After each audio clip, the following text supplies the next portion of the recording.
Hi, everyone, and welcome to Summer School. Today, we are here with Matt, who is quite funny. So, I'm actually really excited for this episode. And I met him at the Nikon event, but he's been going to like so many different camera events. You're like half videographer, half like influencer, I guess. I don't know. I don't see you as like influencer, but like camera nerd, you know? Camera nerd's a very good way to put it. I really like that, Yeah, actually. That's perfect. camera nerd. So tell everyone, like, what do you do when I say this if they don't know who you are?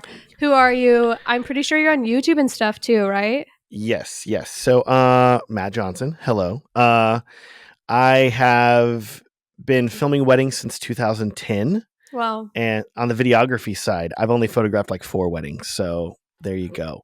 But otherwise, I started making educational videos for videographers back in like 2015. And now I've just still been doing that. And so the majority of my life is now spent making YouTube videos and going to fun influencer things like where I met Summer at. Pretty fun. I know I was like, influencer's not a great word for you, but at the same time, in the photo video space, I guess like you have a strong presence online, you know? I don't I'm know. around. It's a weird thing. So we met at the Nikon event that maybe there was maybe 20 people at, and we got Yeah. to like test the latest Nikon release. You just went to the Sony event. How was that? Tell us about that.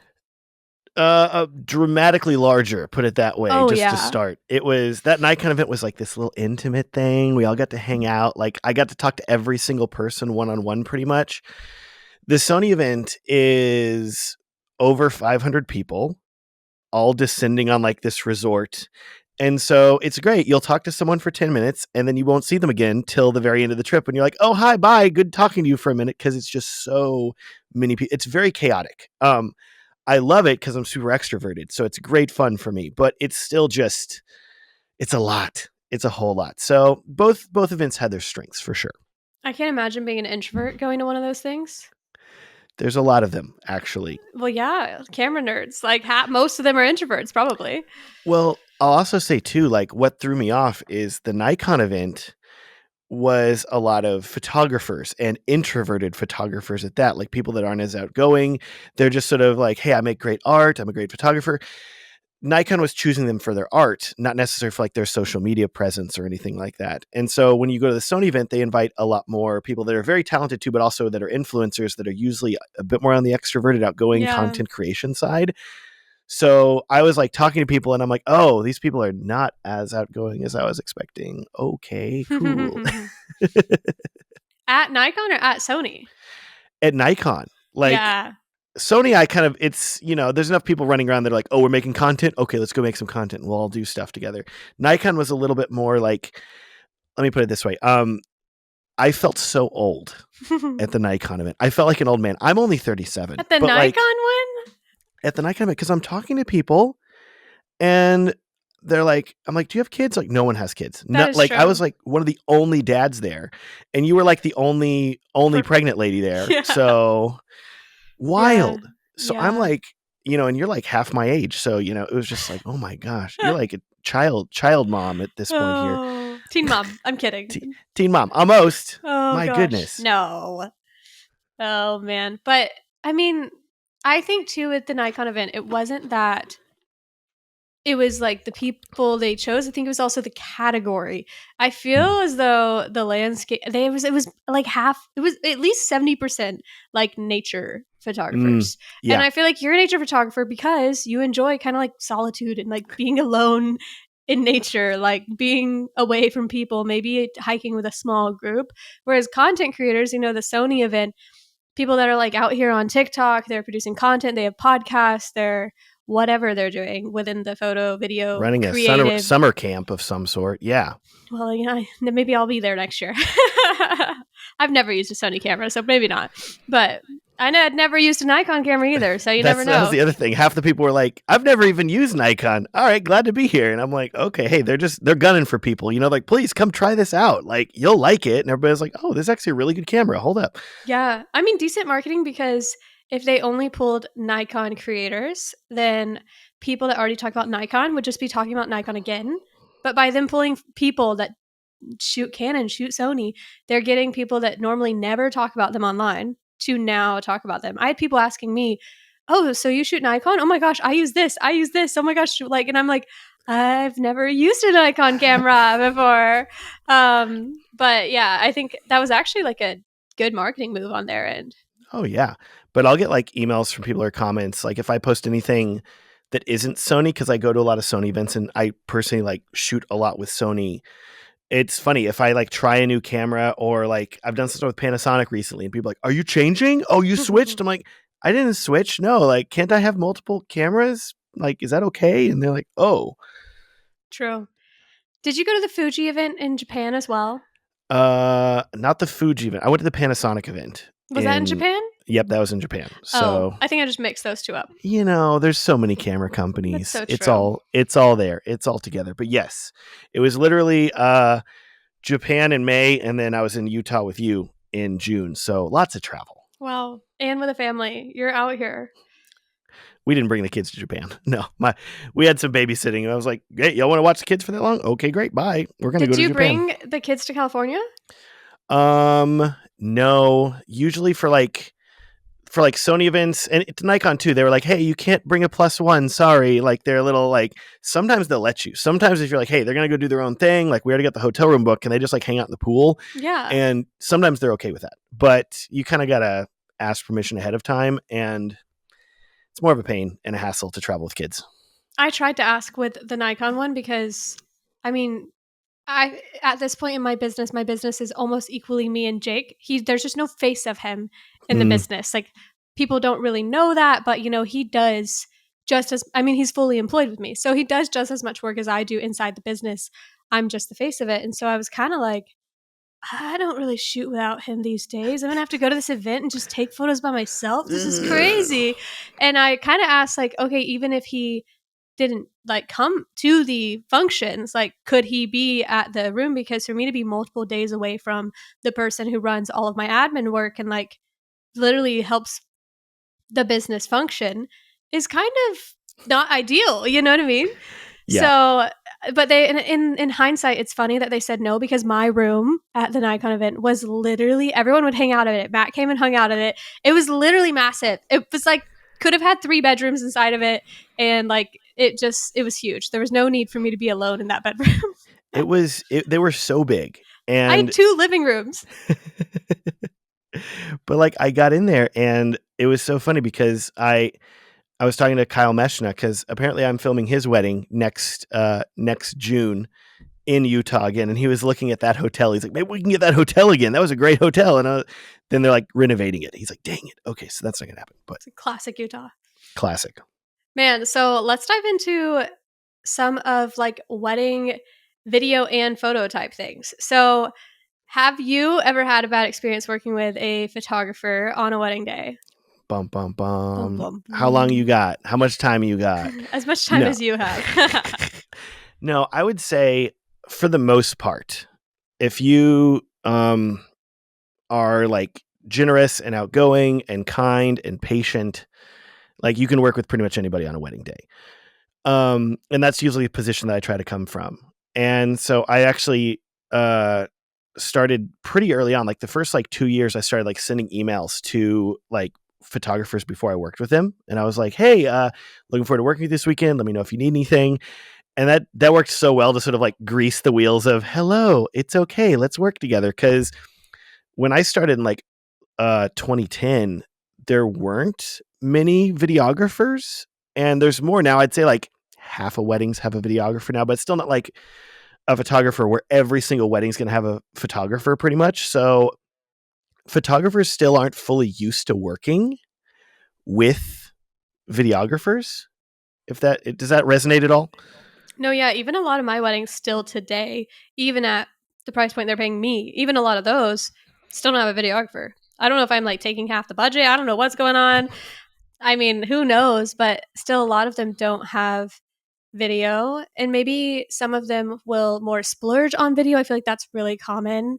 And I think that can sometimes come with its own challenges because you're kind of in, and this is not in a bad way, but you're in 2 different levels of career at that point Yeah. that they're like splurging like a fourth of the price they'd spend on me on a videographer, me and this videographer are on 2 different wavelengths, not on Yeah. just no, I'm not saying like on talent, like, oh my gosh, woe is me, but on just like even what kind of grit we have in this game. Because Yeah.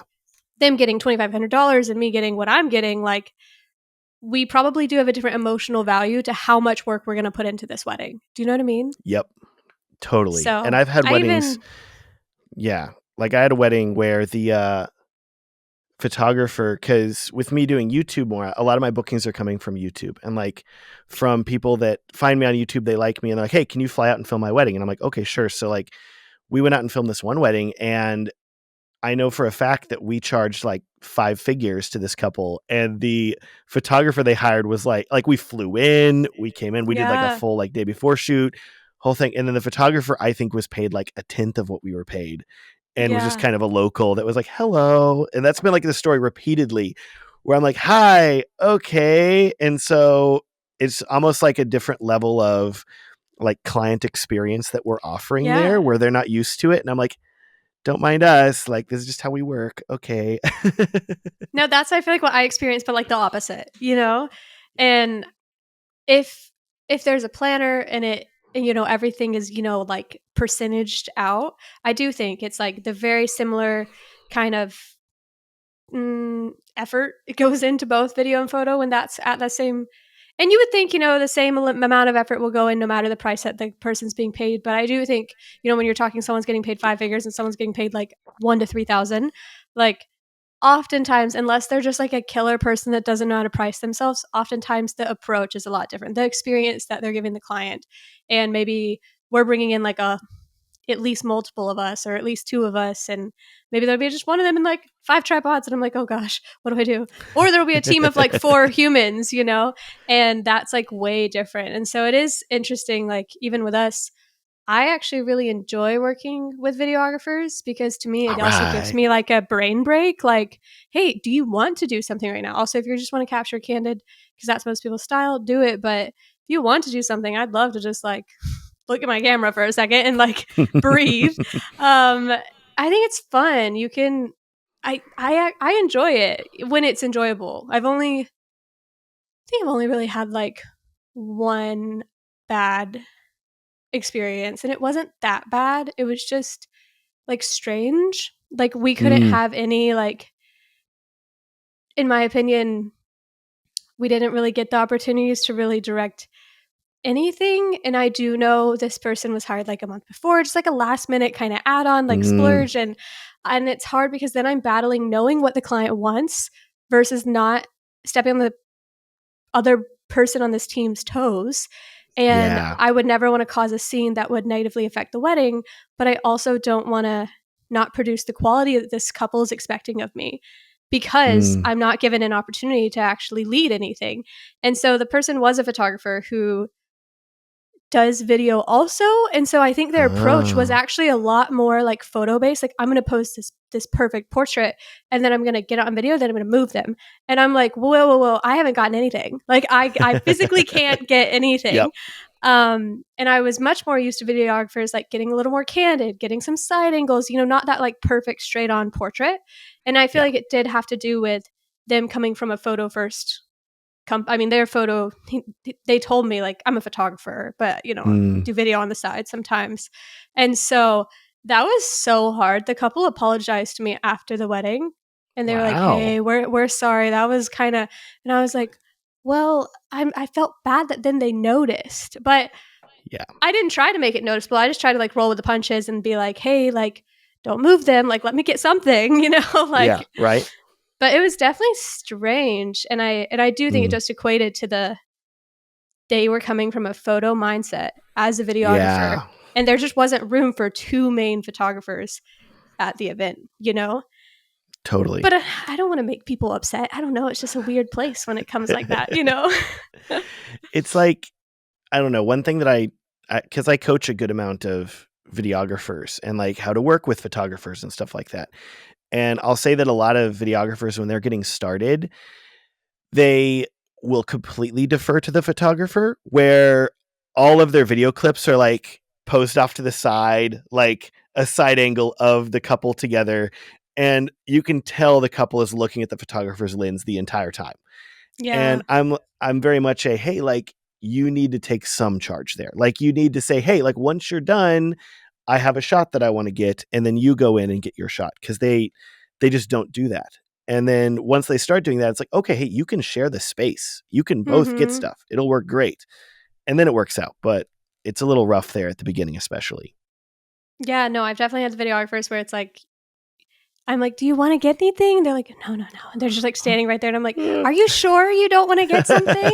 Like, and yeah, I never know what that some people genuinely don't want the couple looking at them, but then some people do, in the more, like, kind of editorial luxury space, they do want that kinda, like, clean, almost portrait photo, like, kinda zoom in. Yeah. But that wasn't the case with my wedding I was talking about. It was, like, the whole thing felt like a photo perspective as a video, Yeah. and it was just really challenging to feel like I feel like I was constantly just, how do I get a good enough shot? How do I make sure I get one, Right. Which is not a fun place to be in when you're trying to document a wedding. Right. Yeah.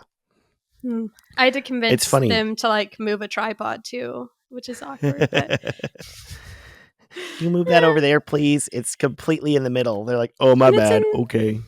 well, when it's in, it was like front right of the aisle, but that then puts it right in front of flowers. And Mm. I can AI edit something out of grass easily. But to Yeah. AI edit a whole like low down camera, which is a strange angle, anyways, like out of flowers is going to be Mm. a lot more challenging to make it actually look like. And I was like, can you put it, like just literally anywhere that's not right in front of the like flower display. Um, but that was just a strange one. But I've never really had any like actual bad experiences. I know some people probably have on the video and photo side of people. Dun, dun, dun. Yeah, it's like I said, 99%. I've filmed hundreds upon hundreds of weddings now. Like 99% fantastic. And usually like, hey, I'd work with you again. Okay, great. Cool. Like some of them hit it off really well. Like I still hang out with some of the photographers and like know them well, and we still refer each other. But every once in a while it'll be like we had a wedding that we were filming for a relative. And so like we know them pretty well, that we're related to them. And like it was still just like the photographer. It was another situation where like we were flown in, we were paid a lot more, and the photographer was like, I know what I'm doing. And I'm like, okay, yeah, all right. But then like they started to get like a little bit of attitude with me. And I just remember Rachel, who like my wife who films me all the time, she's like, why are they being mean? Like, don't they know that you're like a cousin? Like you can't like you're related to them. They're not allowed to be like your family. And I'm like, yeah, well, they're gonna learn that pretty soon here. Okay. So good Man, that's times. crazy. Yeah, I've never at that same wedding, we did have a Mm. moment where it was just an awkward moment, and the bride was like, "Put on her veil." I'm like, "Yo, we gotta stop. I gotta take photos." Like, Mm-hmm. I, it was one of those. You choose where we're gonna do this part of the day. No, you choose. No, you choose. No, I don't care. And then I choose something. Oh no, I don't like that. And I'm like, just choose then. I can make anything work. Like as a Anything. photographer, yes, maybe I would have preferred to maybe have a say in just like maybe in my mind, yeah, it'd be cool to have a say, you know what I mean? But then it came into, okay, you choose. But then when I would choose something, it was like that strange, like a woman trying to choose their dinner meal, like, oh, Mm. I don't. And I'm like, will you just decide then, and I'll just make whatever work, like just make the decision. It's fine. I can there's two of us, there's only one of you, I'll make whatever work, you know what I mean? And you have to do that like for a wedding. Like you have to be decisive. Like you have to I just do know. it, because you don't have time. You have to do, okay, we have 10 Literally. seconds here, get this shot, move on. Okay, great. So if you do that, then it works out. But it can be When it it's can be like tough if you're not. I tried to decide, and then they didn't really like it, but then they kept telling me to make the choice, and I'm like, this literally feels like the like funny comedian stints of women like trying to decide on what they're going to eat. Oh, I want Mexican. Oh, no, I actually don't want that. Oh, well, what about this? No, I don't want that. But you decide. You know what I mean? Like that was how it felt, and I was like, I'm going to go insane. Can you just go down there and set up the groom? Oh I get it. man. I get it. But then it all worked out and it's done now. And hey, the photos are delivered, and we've that's a nice thing. Every wedding is like its own self-contained thing. And so even like if it's terrible, it's like, oh, that was just one wedding. Okay, great. The next one will Yeah. be better, usually. I've Eh, never had I know in a lot of the like higher end spaces, sometimes there'll literally be teams of like at least 5 videographers on the ground. And I actually have not had that many. I'm trying to think. I think I've had 2 or 3. And then there was like 3 of us. So there was a lot of us in general at this one Mm-hmm. wedding. But I have not had like 5. And I think that would definitely be an interesting thing to endeavor. But I'm also like at a wedding that scale, they're going to be shooting so many different things. They're not all going to be with a couple. You know what I Yeah. mean? So I don't even know. It might not change much at all. But I'd be interested. I mean, when we bring 3, or if we were to bring 4, I'd be like, yeah, that it would not be fun for a videographer, and it wouldn't be, it just is what it It'd is, be pretty wild. Pretty darn Yeah. wild. For Have you sure. ever worked one where there's like a team of like 4 or 5 photographers? Hmm. Summer, I know you said not to say I anything. know. What about now? Can you hear me now? I know you said not to say anything, so I just hung out, but you were gone for like 20 seconds. And I'm like, just gonna hang out. There we go. You were gone for a minute too. Oh Okay, man. good. So glad. But what did I even ask? Oh, I was asking, have you ever done one with like a team of like 5 photographers or something outrageous? I remember that I was down in near Houston filming this wedding I was like the second shooter. I was just helping out a friend. And then it was for a friend of his that was also a filmmaker. And so they really appreciated art and they were willing to pay a lot of people. So I just remember that it was like 3 videographers and I think there were 4 photographers. And so it was just 7 people all just around the couple. Wow. And I was like, this is wild. Okay, like we're getting Yeah. it to work. But I was like, oh gosh. And like there was no separation there of, oh, hey, go off and film something else. We're all just there. And we're like, Wow. wow. But I remember the couple was like, yeah, we just love being filmed and photographed. It's fine. And we're like, is it? Wow. Okay, whatever. I'd be overwhelmed. Even my photographer for our wedding, he brought an assistant, but we had a 12 Mm, person wedding. Okay. yeah. So he brought an assistant, but then he brought another assistant, not, and which was like his girlfriend. But in the beginning, I was like, are you sure you need her? I'm not going to tell you can't bring your girlfriend to Vegas, but at the same time, and he was like, don't worry, she won't be shooting. She's literally just going to hang out. And I was like, but I can get overwhelmed kind of easily. Like, and Then so, why is she but there? Yes. it was actually fine. She literally was like, didn't really notice she was there unless it was actually cool that she was there. So it did actually work out. But it was more so me in my mind of like, okay, when I'm getting ready in the morning, I actually told everyone to leave. I was like, can you all like just Mm, get out? Like, you can come back and take like 5 minutes of photos of me. I don't need you in the room when I'm getting ready for an hour because I'll just be thinking about you and not like relaxing. You know what I mean?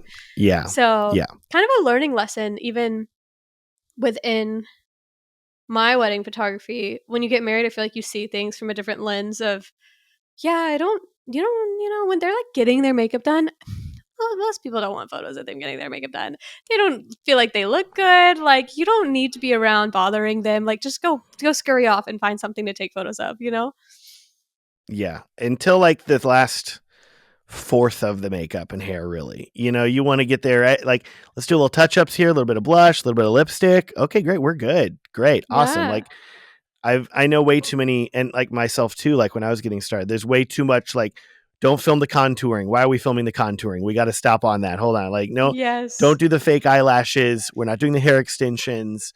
Don't show any of the magic going into the work, like just show the final product here. And that works out really well, Yeah. Well, it's usually. just such an intimate time. I feel like in the morning you're about to see your person. Like, there's just so much going into it. That's so much more than even the fact that like your makeup's half done. And I even think of it from a place of just trying not to overwhelm the couple. Like, I try to even like walk into weddings without my gear and then I go get my gear. I'm Mm, like, oh, hi, yep. I'm Summer. And then I'll go bring like, my Pelican and my 2 bags in, like just to walk in there with like a whole entourage of things.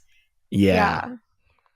But I try to mentally prepare them a lot because usually it'll be me, my wife, and now we're bringing like a behind the scenes shooter for my YouTube channel usually that's just like there to film me filming basically and Rachel filming. So that's a lot of fun, but it's like I basically prep them ahead of time, like, hey, this other person's gonna be here, like they're gonna be way off in the corner, they're not gonna bother you at all. And then for the photographer too, I'm like, completely ignore this person, get in their way. That's fine. Like if they ever get in your way, just tell them to move. Like they're just an extra person that's just there in the background. And so that usually works out pretty well.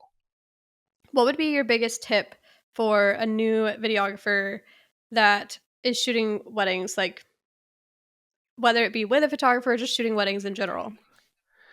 Ooh, that's good. I would say honestly, like approaching confidence in terms of like we were talking about earlier, like the videographer is always just over your shoulder, like, and you're like, Yeah. do you want to get a shot? And they're like, no, I don't. No, I'm okay. Like I remember I was, gosh, a year and a half, 2 years into filming weddings, and I just wasn't really feeling it that day. And I wasn't like, I didn't have really strong confidence as a filmmaker. I was like just kind of getting whatever the photographer didn't get. And then I remember there's this moment where the photographer just turns to me and she's like, okay, well, what shots do you have? And we're like posing the couple at this like golf course. And I was like, maybe we could put them by this tree. Okay. But I was like panicked. Like I didn't know what to do. And then I realized that moment, like, okay, I got to have some shots in my back pocket. I got to know what I'm doing here. Like I got to have some poses ready. I got to be ready to do stuff. Otherwise, it's just going to be this awkward moment where I feel like the photographer wasn't feeling super confident either. And so both of us are like, we know what we're doing. We swear. Oh crap.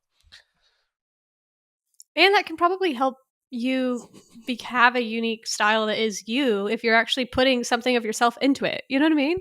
Like, if not, you're just getting whatever the photographer did. And if the photographer's style is very specific, then your video is going to look almost probably a lot different than your other videos. You know, like you wouldn't want your videos just Mm-hmm. changing because of what photographer you end up working with that day because you're just piggybacking off of them the whole time, probably. Oh I'm saying yeah, this in like in exactly. theory because I'm not a videographer, but I'm like, it feels like it makes sense, you know? Totally. No, it 100% does because you can definitely tell a lot of new videographers and like what they're doing. And there's a lot of, it's true for photography too. I feel like there's a lot of like traditional photos and things that people think that they need to get for a day where they're like, okay, I got to get the dress shot. I got to hang it up on the window. I got to get over by the tree. Okay, great. That looks good. Like, now let's get the shoes and all these things. And I'm like, I've moved away from filming. You I don't don't even need film lay that. flats anymore. I don't even do it for video. I'm like, what am I going to do? Like, I got friends that do a slow push. They'll drop some pedals on it. It looks cool. But I'm like, I don't care. I'd rather be filming people right now. I remember there was this one wedding I walked out. And so I walk out of the venue and the photographer's there. And there's this little like topiary type tree just next to the door. And she's put all the bridesmaid shoes on it, like decorated like Christmas ornaments. And I was like, oh. And I was looking at it and she's like, oh, did you want to get this shot? And I was like, no, I'm good. Thank you so much. That I don't need that actually. Like great for her. Sure, it's gonna be great for her style. For me, I was like, I'm good. No, I'll pass on that. Sometimes I'm jealous of videographers for that reason because there is a certain expectation of images that even I have to get that it's just the expectation, you know, flat lays, Yep. shoes, jewelry, the list could go on and on. And honestly, it takes a while. Yep. Like, and then I walk in after like almost an hour of shooting all these things that are not real things. Mm-hmm. And the videographer's just chilling with them while they're like popping champagne. And I'm like, that would be so much cooler, you guys. Come on. Like, Dang I it. would rather get these candids, but it just like is what it is. And, Mm-hmm. you know, a lot of details are very important. So that's fine, you know, but it is fun that the videographers get to get like literally, there's no reason to film something unless there's emotion, you know, in my There's a lot of opinion. motion.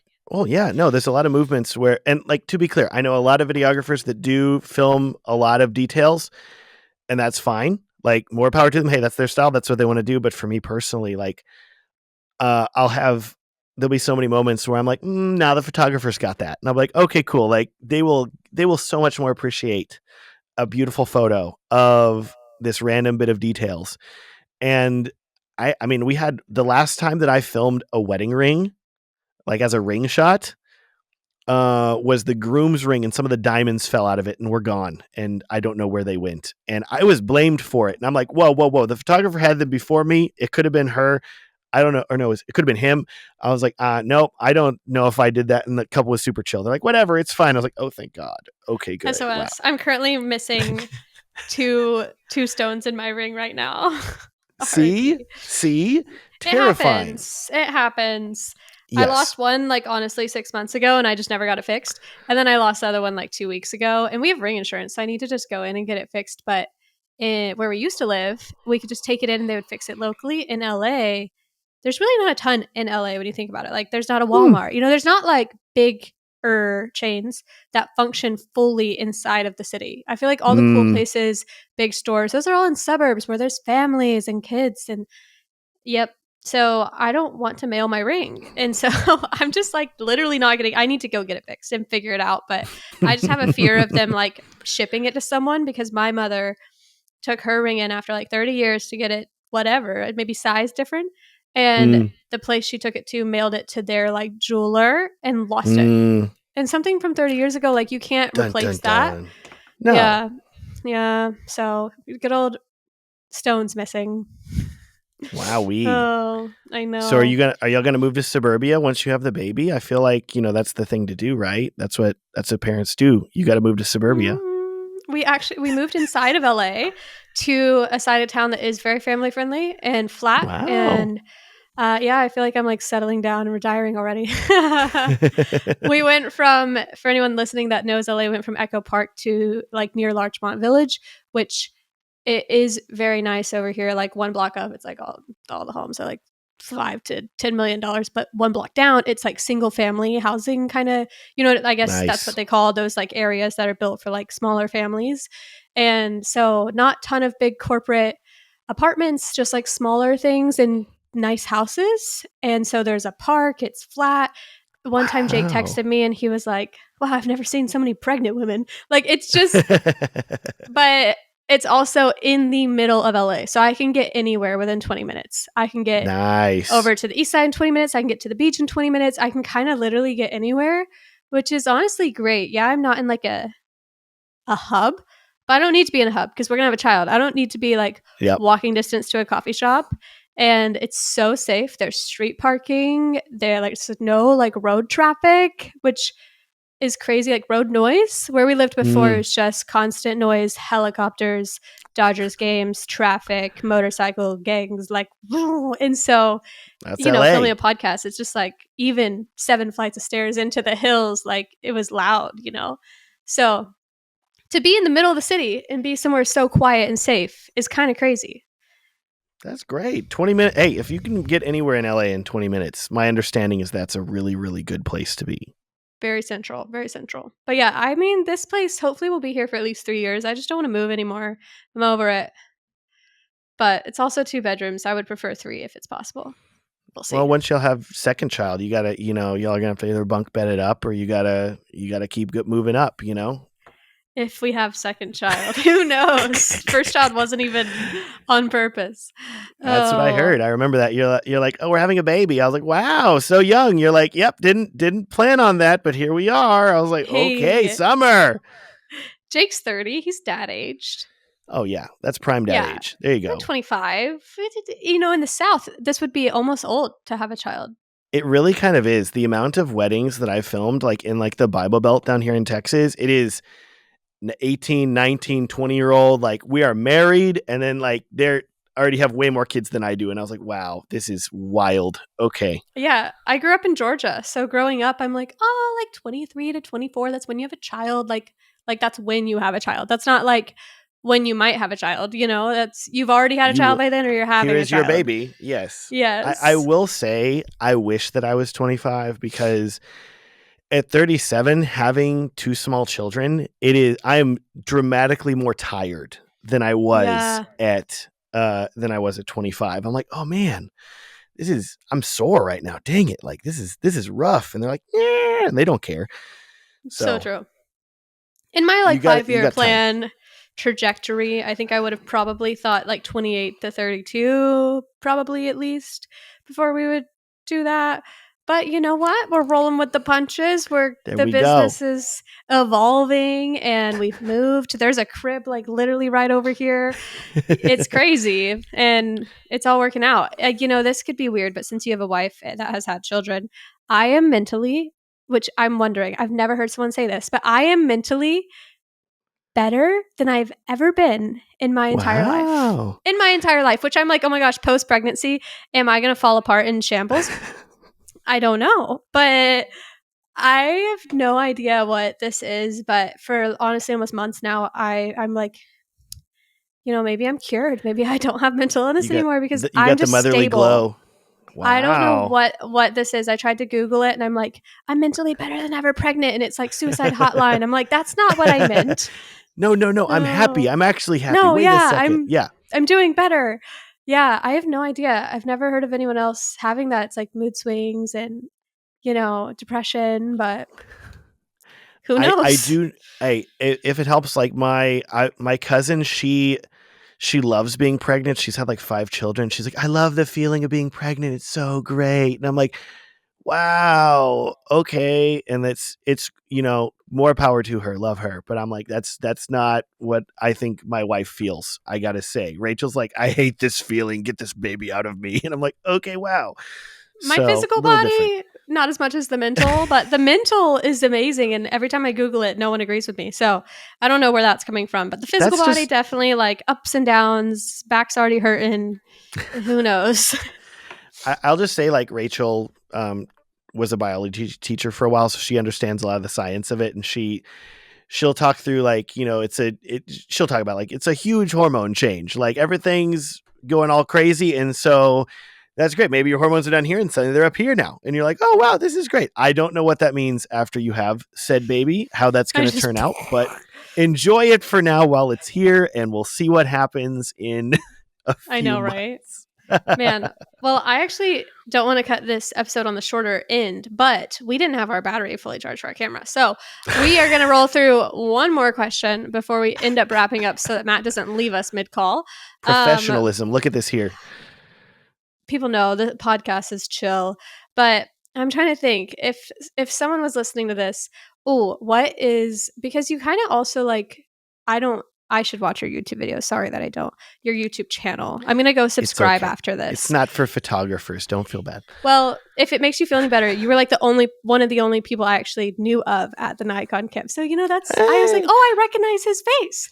Well, hey, So, you introduced yourself and you're like, I do wedding photography. And I'm like, oh, thank God, someone that understands weddings. Okay, great. I can yes, bond with them. yes. I feel like if you're a photographer or a videographer, you've probably seen Matt's face pop up somewhere, and it's very memorable because it's hilarious. But within all of this content creation, YouTube stuff, I'm assuming you probably also do maybe some gear or like brand. Like, are you also reviewing? Are you doing gear reviews at all? Are you doing like So many gear reviews. software kind of stuff? Like, It's all over the place. I do a ton of gear reviews. Like, it's just most new cameras, I'm usually reviewing them now. okay, At perfect. least especially with Panasonic and Sony. Canon doesn't talk to me, so oh well. But hopefully Canon, eventually, who knows? right? Dun dun Well, don't we dun. all want that? If you get hooked I up, get me know, hooked up. But right? For real. so, on the topic of gear reviews, because I was pretty sure you did that, I want to know what is something that you've done recently, like what's something you've tested, or maybe an event, but maybe probably just tested that you actually felt like was really cool, or maybe you thought wasn't as good as you had hoped. Because I do feel like there's been a lot of videos like that come out recently about some of Hmm. Canon stuff, unfortunately. But tell us. Is there something you've really enjoyed testing that you're like, this is revolutionary? Is there something you tested and you're like, if you can even say that, who knows? Dun dun dun. Do I have anything under NDA that I'm not allowed to talk about right now? I'm like, okay, can't talk about that right now, but I can talk about this other thing. No, I would say it, like, surprisingly, like the stuff that Nikon's doing is actually really, really good. And so Mm, going to that event, I was like, wow, this is like their cameras are like they're really gunning for like Canon and Sony and everybody else like that. So I was really impressed by that. And I've told them that. I'm like, hey, y'all are doing really good. Keep going. And they're, they are, which is really great. And then I also say, like, and this should hopefully be understandable for you and all. What we're seeing the last like few years is just like how you have your Canon DSLR, right? And it takes raw photos. There hasn't really been that for video for as long. mm, Like, you don't really have raw video. It's been like kind of a thing with Canon with like the R5, but then the file sizes were huge, and basically this other camera company had a patent on all raw video. So imagine like you could just buy a DSLR and you could only do JPEGs. Like, I feel like all photographers would be yeah. like, this is horrible. I hate this. Um, it's been like that for video for decades now. So we're finally seeing this change where Nikon is offering raw video. The company that owns the patent on raw video, Red, is now owned by Nikon, and they're like being more Yeah, I open saw about it, I that. think. So like the new Panasonic camera, the GH7 has ProRes RAW video inside it. So I don't know. Like I think like the biggest thing that I've seen in the last year or so really has been just this influx of a lot more cameras finally doing raw video, which is so great. Now photographers and videographers are doing the same thing, and we're all doing raw stuff, and it's great. Finally. Is there anything you weren't paid to review that you could tell us that you didn't like? Ooh, ooh, ooh. I'm like, Um, if you were paid to review, I'm sure you can't just be like, yeah, this sucked. But yeah, it was there sucks. anything No, recently that released that you were like, it wasn't as good as I expected? well, like I don't ever like accept payment for a review, so I can Ooh, trash talk whatever the heck I want, which is good. It's just that's like good. if I'm doing like a sponsorship or something like that, then I can't like, oh, this place sucks, blah blah blah. You know, like if it's or if I also have like a video, I'm like, oh, this is amazing, you know, because like I would also want to be Yeah. honest and tell people like, Yeah. hey, this is actually how it is. So true. So Um, true. yeah, exactly. I'll say, what have I Anything been not live up like? to the hype? I feel like there's so many different like audio recorders now. Like there's a million of them. And some of them are really, really great, but it's just like they all have like different compromises right now. And I don't know, there's not like any one that I'm like, wow, this thing was I thought it'd be great, but it sucks. But it's just like none of them are just like tip top, like this is perfect in every single way. And Yeah. it's just tough. I'm like, man, I want them to be better. But there's so many complicated nitpicky things that you can have for something. So So true. I know yeah. Sam Hurd hasn't liked the Canon's new 35 or he hasn't liked a Mm. couple of things that they've released, and it's been interesting to see his opinion. But I like the 35. We use it, the new one. So I don't know. It takes good images, but I think his qualm with it was like it requires tech to fix things because it's new tech. But I'm like, aren't all lenses Mm. probably gonna do that eventually? Oh no, my video's going out. I know. I see you there. It's frozen on this great shot of you just like blinking, and it's No. really great.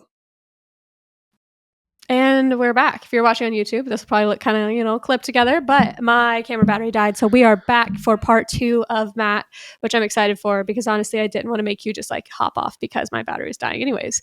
But yeah, so we were kind of on the topic of gear, good and bad. You said the good. You said there's honestly not a ton of bad, which is great.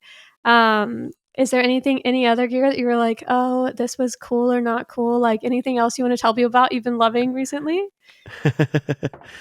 I feel like DJI is still killing it in the gimbal game. Like I've tried gimbals from other companies. I'm like, this is good, but it's not as good as DJI. And I know that like the government in the US is working on banning them, at least their drones. And I'm like, I wonder how that's going to affect Yeah. everything else. Oh, well. So we'll see what happens there with that.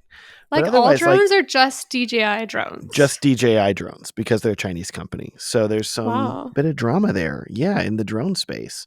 Because I there's a did lot of not know people I know that that. use and love DJI, and they're kind of like the only game in town for like affordable drones that work really well. And so they built out quite the ecosystem. So, hey, you might be shooting some weddings soon. It might be quieter while you're filming because there's no drones flying around. So we'll see.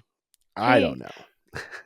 I know there's a ton of people who like want that classic like even drone photo, but I've Mm-hmm. heard from a Mm-hmm. lot of my friends that sometimes the videographer will just literally take a photo for the photographer while they're up there flying. And I'm like, yeah, do I even need a drone? Like what like for the 2 photos, like if the videographer's Right. nice, like they can just snap that. I don't know. Have you ever done that for a So photographer? I haven't had anybody ask me for that, but usually I'm flying the drone like earlier in the morning before like the photographer's there. I don't usually fly it like during the wedding day. So, Hmm. but like if the photographer asks, I could totally send like a still or something like that. I couldn't. Yeah. I don't. There's like a photo mode and a video mode on the drone, so I'm not usually switching it over to photo mode. But it is funny. I have friends that have an Airbnb, and they were like, "Hey, can you do like some aerial stuff for us?" And I was like, "Yeah." Like so, if you have an Airbnb and you get like a nice aerial drone shot of the house, it's like guaranteed better bookings. So that's what we're Oh, I doing there. bet. Oh Ooh. yeah, So as far fancy. as your YouTube presence and stuff and bookings actually coming through YouTube, which I feel like is I don't maybe I don't talk to YouTubers enough, but I don't feel like I've heard of that often. Is that where you Mm. would say most of your clients are coming from these days? most of the clients that we're taking now are coming from that. So we're still getting clients from like Wow. referrals and from people, that just find our website. But if we're going to take a wedding these days, we usually want there to be some sort of component of it that we can use Hmm. for the YouTube channel, either like a full wedding behind the scenes or some piece of gear that I'm going to be testing that I want to try out at the wedding, something like that. So like the last few years, it's either been weddings that are like really good friends of mine or like that the couple knows me from YouTube and they're fine with me doing a video that goes along with their wedding day. So they're still getting like a fantastic wedding video that they love. But I'm also like, I've had grooms that are more excited about getting like to see a behind the scenes of their wedding, of me just running around and filming their wedding, than their actual wedding video. And that's really Yeah. fun. That's actually really cool. I've always wondered with those people because I've literally just sat on the couch and watched weddings. I feel like that's kind of weird, I guess, now that I think about it. But people watch them. That's why you film them. Yeah. Yeah. Um, and I've always wondered, like, what's almost the legality around that because I can't picture asking one of my clients, like, oh, because even for people in my shoes, if they have an educational presence, sometimes they'll Hmm. film a course that's like, come behind the scenes with me at a wedding. And I'm like, would I give that couple a mad discount to have this person follow me around? Like, what is that, approach like? But with you having a YouTube presence and them knowing you from YouTube, that already kind of like cancels that out. They're kind of down for it. You know what I mean? They That's already expect it nice. almost. Yeah. Yeah. Like they know it's coming. They're like, hey, yeah, I saw you on YouTube. I love that. And I've had couples that have reached out like, hey, we're getting married. I thought that I could film it myself. And then I looked up how to film it and I saw that you filmed them and that looks way more complicated. And so I'd rather just have you come do it. And I'm like, great. Can I film a behind the scenes to show more people? And they're like, yeah, of course. And I'm like, great. So it just sort of naturally flows through there. And then they're very prepared ahead of time, like, hey, it's going to be me and it's going to be a behind the scenes shooter and my wife. So there's going to be three of us. And we tell the photographer that too. So that way it isn't like super awkward or confusing or anything like that. And usually it works out really well. Usually. Yeah. I mean, I would love to. Well, I actually wouldn't like it, but it would be cool if someone came and followed me on a wedding day and I was able to use that as like, educational material. But in my mind, yeah, I actually don't want someone there like following me around. I think I'd be like almost overthinking everything I'm doing, knowing that it's being recorded. Do you know what I mean? Oh yeah. You're So so like used the to it now, probably. what I've been doing now too is I've been filming behind the scenes of other wedding videographers. So Mm, I'll basically have them get permission from their couple to have me come along and film them filming the wedding. So that's a lot of fun. I've done a few of them so far, like did one in New Orleans. I've done some here in Texas. Where basically like I flew out and then just like followed around them as they're filming a rehearsal dinner and the wedding day. And so it's a different perspective because I'm almost like kind of like hosting the video and then I'm just like, okay, they're doing this shot and here's this shot. And that's cool that they did this. So I haven't done any photographers yet, but that'd be fun. I'll come and crash one of your weddings and be like, Summer, what are you doing here? Why are you I would doing this love shot? that. That'd be Interesting. so fun. That would be so fun. It would need to be a semi-chill wedding, probably. But if I Yes. can think of one where that would make sense, or there is a cool wedding actually next March where I did give them a discount because I just wanted to shoot their wedding. So maybe maybe that's a good one to be like, hey, can I have this person? It's like kind of See? like Burning Man themed ish wedding. They met at Burning Whoa. Man. He builds things. There'll be like art sculptures and like I think it'll be I really love cool and that. artsy. No, that's great. That's super I cool. know. I love In the that. desert, Yes. Matt in the desert. Let's go to Joshua Tree. Love it. Love it. Never been to Joshua Tree, but all my California friends like Joshua Tree, you gotta go and look at the trees. I'm like, okay, yeah, it's a desert. As far as a It's national cool. park, I think it's kind of like overhyped because it is really just like desert trees. Like compared to others like Glacier or Yellowstone or Yosemite. I'm like, but the desert's cool. I love the desert. Very like solace. mm, But yeah, mm. I know. Soothing. Yes, I took a trip to the desert last year as a business retreat for myself. and just like rented Oh, an Airbnb, went for 3 days to like figure out my goals and what I want to do in life this year. That was before I found out I was wow. pregnant. Wish I would have done that, like knowing that was going to happen. But it was So actually all of super these cool. plans have been changed now. No big deal. Just That's completely fine. different. Oh, Yeah. the trip was still good. The trip kind of birthed summer camp because it was almost like a less hippie version of my trip, kind of, with education and Yes. people. I don't know, retreat into the desert. Your own personal Burning Man, as it were. Love it. Yes, it Yes. was. That's It great. was literally breath work on a yoga deck. It was. Wait, But did Jake come along, or was it just you out there in the desert? it Just would have been absolutely just me if I probably didn't have a fear of the dark, but I brought one friend to help. But like the price, I was like, mm, I don't want to spend a ton to go out to the desert for 3 days by myself, but I also don't mm. want to be in like a shack. So I brought one friend. We had our own journeys, and Jake stayed in LA. Nice. Love Yes, that. but it was That's fun. great. But everyone should do it. Business trip. Take yourself on one, whether it's guided or not guided. It's good. But yeah, are there any final notes you want to leave us on, Matt? Tell us, like, maybe, let's see, tell us the most, like, pivotal part of your career. Okay. I love Ooh. not having scripts because then I really shock people when I ask random questions. Tell us the most pivotal part of your career that maybe it's what got you to even consider doing the YouTube stuff. Like, what made this Hmm. shift happen from just being a videographer to wanting to put out, content that helps other people become videographers? Or maybe it started as just YouTube videos, but what made you want to get into that world? Yeah, yeah. It was funny. I'd been making YouTube videos since 2006 for a long time. Just Wow. random though. Like occasionally, like, oh, here's a random like camera test. Here's a travel video. Here's just a random funny video I made. There was no like consistency or like clarity of like what the channel was about. Um, and then that all sort of continued until really late 2015. And then I was hired by my university to film a series of time lapse videos because I was really into time lapses and I knew what I was doing. And so I basically like charged them to like me camp out on campus all day for like 3 days straight and just film a ton of time lapses of different things. Um, so I was doing that, and I was staying with one of my friends, Topher, and he was getting into video himself more, and I was teaching him how to do it.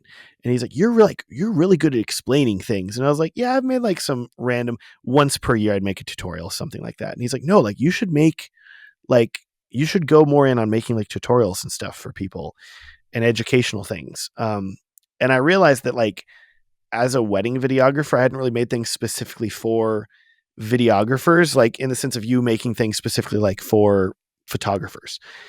And I'll say that while now there's more, but like whenever I was getting started, especially like there's 1,000 photographer influencers out there on YouTube now, right? That are all like photographing weddings and they're talking about them. For video, there was literally me and one other guy making Hmm. educational videos for videographers. It was so small. And so that was sort of a rocket ship of people like, oh, hey, if they're looking on YouTube for wedding videography help, like I showed up, like, hello, okay, I'll help you. Yeah. Um, so that was really kind of a quick, it only took 10 years to figure it out. So quick 10 years of toiling in obscurity before finally figuring out YouTube. You can do it too. Just 10 years. No big deal. What would be your biggest tip for someone that might want to get started on YouTube? I'm going through this right I want now to get because my, started on YouTube, so give hey, me all the things. good. Yes. Like I'm literally like my brother's getting started. I've got other friends that are getting started. And the biggest thing is consistency.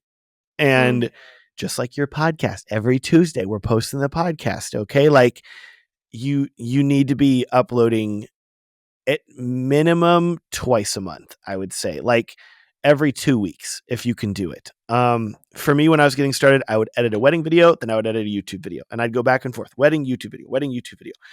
And that worked out really well. But it's just the consistency and the awareness of like, hey, you got to do this for 5 years and then you'll be seeing success. But you have to be making ideally like a video per week And then once you've made like a couple hundred videos, you're going to be like, oh, I know what I'm growing an audience. I know what I'm doing. But if you're not consistent, too many people think, oh, I didn't go viral right away, or oh, only 5 people watched it. And it's like, well, yeah, because you didn't really know what you were doing, and like your editing kind of sucked and the thumbnail sucked. So like, let's fix all these things. And then eventually it's just a numbers game. The algorithm will like something, and then suddenly all these people are watching it, and you're like, oh, okay, good. I figured that out. But it just takes time. Yeah. Yeah, I don't know if I'll actually end up on YouTube, but I'm hoping the podcast at least exists on YouTube for the people that just like to Yeah. watch things. I mean, this will go watch this on YouTube, hopefully. But I want to at least get the podcast on YouTube. But I think for me, it's defining what kind of voice I would want to have on YouTube. Mm, And I don't know for sure that I can say that until I know what my life actually looks like with a mm, child and what I want my brand to look like. You know what I mean? Like what yeah, it might evolve, but I don't think I want to start a YouTube channel right now when it's evolving. I'd probably maybe put the podcast on YouTube and then wait until the new year of like, what am I doing with my life and what do I I- actually want it to be? definitely stick with the podcast. Like, don't quit Yeah. that. This is all really, really great No, stuff. And yeah, like, the podcast is yeah, great. The podcast is going on YouTube, but as far as like good. building what kind of content I would want to do on YouTube, for me, the apparel I'm in, for everyone listening, we're going deep. Um, for me, actually, I would want to know what kind of content I would want to make on the regular.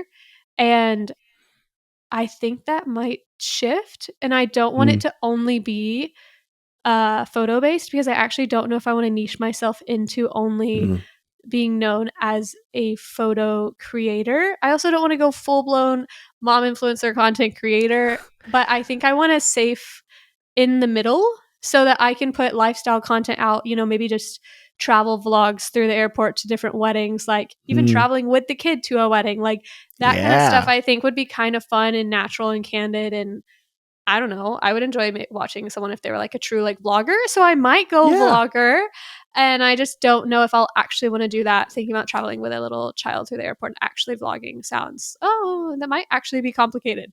Um, and Jake was like, wow, they're going to see the real you, just like, and I'm like, that sounds fun though. I would rather it be this like candid, like kind of rough vlog kind of experience. And then also obviously like shoots. And if I'm doing some editorial thing, obviously that would look different than the vlogs. But that mm. was kind of what I was thinking. And so I need to just figure out if I actually want to do that because building a YouTube presence is like no joke. Like that's a lot of work. So I have no idea if I'll actually do it, but we'll see. We'll see. I don't want to niche Well, myself into only photo though. I think that's my fear. if it helps though, like you don't have to. You can always change your niche. You can always grow and That is true. expand it and modify it. And like I said, so the biggest thing is like just consistency and basically committing, saying, hey, I'm going to make a video every 2 weeks. And like, it may be on this theme. Like I'm trying to be this niche, but I may also branch out and do this other thing too. And like, just what's more important than getting the niche right or the video right or the thumbnail or anything is just making the video. True. And then as you go, you're going to learn, oh, I did enjoy that. Oh, that worked really well. Oh, the audience responded to that. And like, I enjoyed making it. That's great. Or you're going to make a video and you're like, you know what? Maybe I'm not a mom blogger. Maybe I shouldn't have done the mommy Yes. vlog. Maybe the airport was a bad choice to try to film this. This is No, a nightmare. literally. So you learn, because hey, I've filmed myself in an airport before. You get some weird looks when you're doing it. Oh my gosh, I So, know. I know, but, right? But also you that would know, be interesting content for myself of like how do you, still do this thing with a child and literally travel and like shoot weddings and I don't know, I just think it would be like an interesting educational experience and slash it could be yeah, entertaining. I think But that'd be great because there's a lot of people like you got to consider like, yeah, there's a lot of like the Nikon event. There was a lot of people that didn't have kids yet, but in a couple of years, they're all going to have kids and it's to just be going to be like, how the crazy. frick do I do this? Yeah, we're gonna Exactly. watch And then Summer there's figure this Summer out. with her helpful guiding Helpful hand leading you tips. through. Yes. But I also First of don't want all, mom to define my whole personality either. So tip number yeah. 1, leave your kids at home and don't bring them along. You're going to have a great travel time. Wow. That's so smart. Yes, it is. Yes. So fun. But yeah, anyways, so I'm just trying to figure out what my life looks like. Which I don't think I'm gonna know right now. And so I don't even think I'll start the like, vlog style videos. We just need to figure out how to get me to webcam successfully and we'll approach, YouTube from there. Hey, So we're doing podcast video now. Okay, this is the future This is step here. We're one. getting there. Yes, Yes, one but of many. we have the Canon RF 16 millimeter 2.8. It's basically a pancake lens. Like it was like maybe $200. It was cheap, and for like vlogging, I was like, I don't even need to. I thought I'd need to buy a camera because I didn't want to use my nice cameras. Like I just didn't want to, you Right? know, Yeah. throw that around in the car. I wanted something I could almost like toss around in the car. But Yeah. in the meantime, my 16 millimeter on the R6 is such a small setup. And I'm kind of like, hey, that's basically a YouTube E kind of setup. Like the 16's wide enough to be close to it. Feels kind of so maybe I'm That's good. great. Who knows? Yeah. Doing it. Yeah. People suggested that Sony camera. You might know what I'm talking about because you're a The Sony ZV. person. Yep. Maybe ZV-10, ZV, Yeah. ZV-E10. ZE. Yep. Probably the It was like ZV-E10. what was it, like $1,000, $2,000? Yeah. The new ZV-E10 Mark II. It's literally like $999, but Oh, you can that's get not as bad. the kit lens it comes with is like $100. So just get the kit lens. Pay 1,100. But it's a nice little camera. It's not gonna feel like Canon as much. You might have to get used to it, but True. it's pretty darn solid for what it is. It's really impressive. If I was trying to like literally vlog or like do behind the scenes with things, I don't have the care to have a nice expensive setup with me because I'm not a Yeah. filmmaker. I am Yep. a like creator who would be creating the video for the sake of teaching, not Mm. like a filmmaker who's trying to like make this a good video. It's not going to be that. It's not going to be Matt or Kyle level video. It's just not ever. We're not doing that. I don't want to worry about like I barely want to edit, you know? If I Yep. could just Yep. throw this into like iMovie and be done, I'd be down for it, but that's not happening. But I yeah. get it. But yeah, you're going to have to give me tips next time on how to start Yes. learning how to take videos because I'm a photographer. I have no idea how to take videos. It's so funny. Oh, I know like so many photographers that have never switched their camera to like video mode, but then I'm the opposite. And if I ever sell any of my cameras, people are like, what's the shutter count? I'm like, 5, I nothing. think. Like, or I'll do a camera review and they'll send me a camera and they'll be like, how was the photos? I'm like, couldn't tell you. Never turned it to photo mode. Like I know it has that feature. I've just never used it. So Yeah. it's something. Oh well. Oh, on that subject, to wrap us up, I have a question about the Nikon event then. For everyone Yes. listening, we basically had all these different shoots, all these different looks, all these different things. But as a videographer, as a gear reviewer, that makes sense. But as a videographer, filmmaker, there's no plot, there's no story, there's nothing really to Mm, tell. And they're just miniature shoots, which would be kind of I wouldn't say strange on a video, but maybe. And you're supposed to be reviewing something probably from a photo perspective anyways, I would mm. assume. How was that? Like, like, do you know what I mean? Do you know what I'm asking? Yeah, Yeah. definitely. That Did it make for any photo sense for you can get you? away. It from a styled shoot standpoint, they rarely make sense. Like I'm not even at the Sony event, they had a ton of different styled shoot stuff set up, and I am not a photographer, so I never bothered to do anything with any of those people or things. That's one reason that for me, I was like, okay, what would be beneficial and fun for me? I think it's more so like showing the capabilities of the camera and making Instagram reels and other vertical videos about Yeah, it and just other social stuff like that. And it was so funny because there was so many people that were like, wow, Matt, you're really like cranking out the reels here and content for this like right now. And I was you like, were.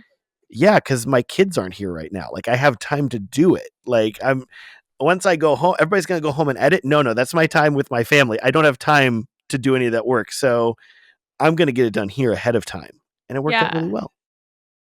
I mean, that's a great perspective. Just shift into what kind of videos can I make about the gear, not how do I use this as a video camera because, that's just that doesn't align with the schedule of these kind of events and stuff like that. Yeah. Wow. And that worked out really well of just, hey, here like they really wanted that too. Nikon was Yeah. like very like, hey, we flew you out here. Like any content you could make for us. And I was like, oh, I can do that for y'all. Yeah, no sweat. Like because a lot of people were like, well, I'm gonna use this in my portfolio. And I'm like, where is skateboarding gonna help me in my wedding videography Wedding. business? It's not okay, so I'm gonna Yeah. do my own thing. And it worked out really well. And they were happy and we were happy. So That was yeah, it actually was a some of great my time. feedback was if there was more free time, I think some of the creators would have created more within themselves with each other, and that would have led Yeah. to more publicity for Nikon. But because we were Mm-hmm. shooting the whole time, it became less about the Nikon and the camera and more about just taking stills or taking some Mm. videos. And I think that's actually less publicity for them than had they just given us 4 hours to just like create content together. You know what I Yeah. mean? Yeah. I get That was that. some of my feedback was a little less shoots, a little more free time, because I think we would have had more fun and they would have gotten more like push from it, you know? Mm. Yeah. Yeah. I will say, I think one thing that I like that Sony does, and they have to kind of do it because it's a bigger event. Nikon was a lot of, hey, we set up this shoot over here for y'all, or we set models over Yeah. here for y'all. Sony has like a model checkout program basically at their event, where basically like, they have like an area where, hey, we have 20 models, we have these outfits, we have these areas set up, but you can really just take them wherever the heck you want on the property. Like go have fun. Go wherever. And so it's just a different vibe there of like, hey, you can create whatever the heck you want here. And so I remember like I was down at the beach just relaxing with this guy Jevin. We were just hanging out, and I looked down the beach and somebody has like one of the models like out in the waves of the ocean, just photographing them. And I'm like, I bet that looks really cool. Dang, that's awesome. But like that wouldn't be a styled setup there. It was more of a, hey, can we Yeah. get this dress a little bit wet and like put them in like in the, like only like a foot of water, and like that looks super cool. So Yeah, it probably helps it make it more all of the creator's actual style too than just yeah. something that's been put together for us. Yeah. It was Yeah. still like a fantastic event overall. And like, I feel like they had like a good mix of people and a good like variety. And I've told them, I'm like, hey, do more of these. This is good. Yeah. Like, this worked well for y'all. Do that. Do more of that. And they're like, Wait, oh, which one? okay. Like, Nikon, Sony, both? Nikon, Yeah. Sony too. Like they're all great events. So no complaints either way. No, It's yeah, it just was that a super cool event, super smart on their end.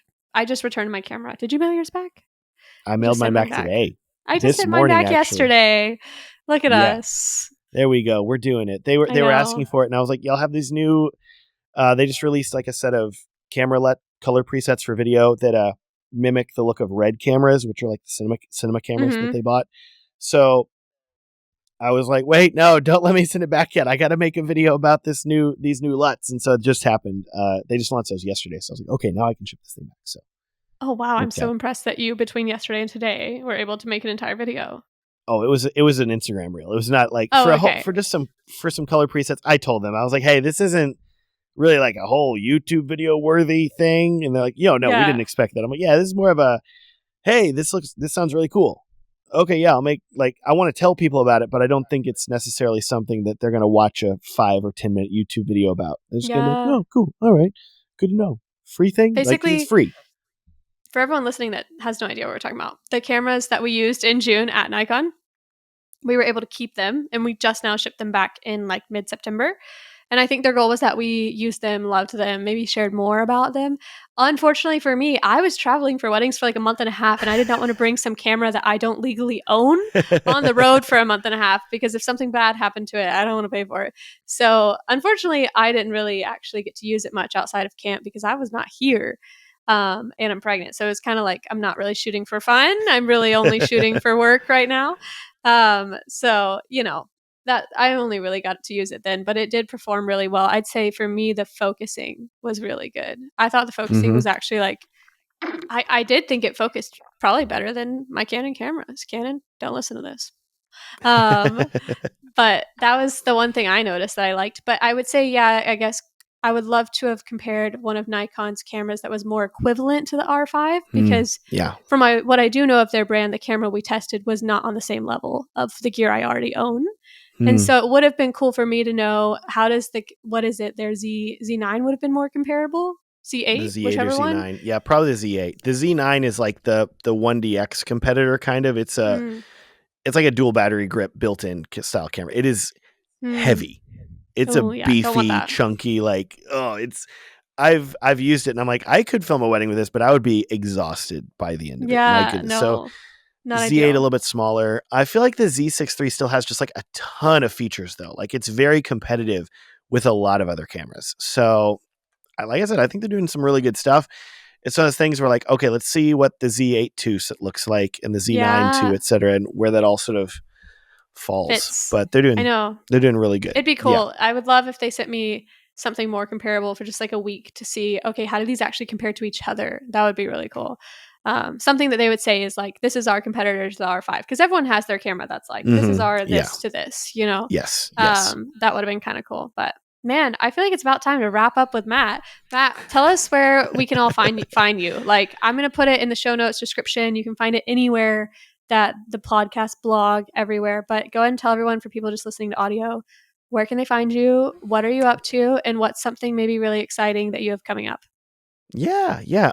If you search "Who is Matt," basically anywhere, I'll pop up. Except for like Twitter, which does anybody use Twitter anymore? I don't know, but some other guy has the Who is Matt handle on there. But otherwise, I'm Who is Matt on pretty much every other platform. And if what else do I have exciting happening here? I recently created a like free workshop for Ooh, newer wedding videographers that's going to help them like get bookings and stuff like that. So I was trying to like say like, hey, what's something like that I understand well business wise that I could offer to people for free. And so it's like a quick like 30-minute workshop that walks them through how to get some more bookings. They can get to that at if they go to get.whoismatt.com/workshop. That's there. cool. That's fun. And otherwise, the other main thing I've got going on is I've been doing, speaking of gear, we've been talking about gear a lot. I've been doing a lot more gear reviews, and not just gear reviews, but like gear setup guides. So I just did one for like the Panasonic GH7 where basically like, hey, if you just bought this camera, you want to learn all the best video settings. Here's like the lenses I would buy. Here's every single menu setting. Here's how to optimize it. I now have a course for that. So the plan is to do more courses for more cameras as well. So some more Sony cameras, maybe Canon eventually. Who knows? Uh, Nikon, etc. I So can be pretty your fun. test subject if we release a Canon one. Yes, exactly. You want to know how to do video now for your vlogs? Here, that's kind of the goal, though, is to have like an affordable, super accessible course like that, where somebody like you, if you were like, hey, actually, I do want to get into video, but I have no clue where to start with that. Okay, you could literally watch this thing, and within a couple hours, you'd be like an expert at it. So That's that's the awesome. goal. Yeah, trying to That's do that. amazing. That's sweet. So, who is Matt everywhere? Yep, there you go. Well, it's been amazing. It's so good to have you on. For anyone listening, Yeah. whether you're on YouTube, Spotify, Apple, whatever you're listening this on, because it goes everywhere outside of those. Go ahead, subscribe, follow, rate, review, whatever. Leave a comment because it helps get Wow. amazing people like Matt on the podcast. You know what I mean? We've only So been planning on this for like 3 months now, so I'm glad we're I like, oh, we need to know, do that. Yeah, I okay, know. sorry. I know. So all of you go ahead and do that, and I cannot wait for another week talking to all of you. And I can't wait one day to have Matt back on. I feel like we need to have Woohoo! you on again, and like, next year we'll have you on. We'll talk all the new gear updates and all the things video, because maybe by then I'll be taking video. So it's You'll been have your great. baby with you. You'll be holding your little baby and be like, here we go. Here's my Here we baby. go. It's time to podcast. Yes, yes. It'll be great. But it's been so good to have you on, Matt. Thank you so much. And I will see all of you next week. Bye. Bye.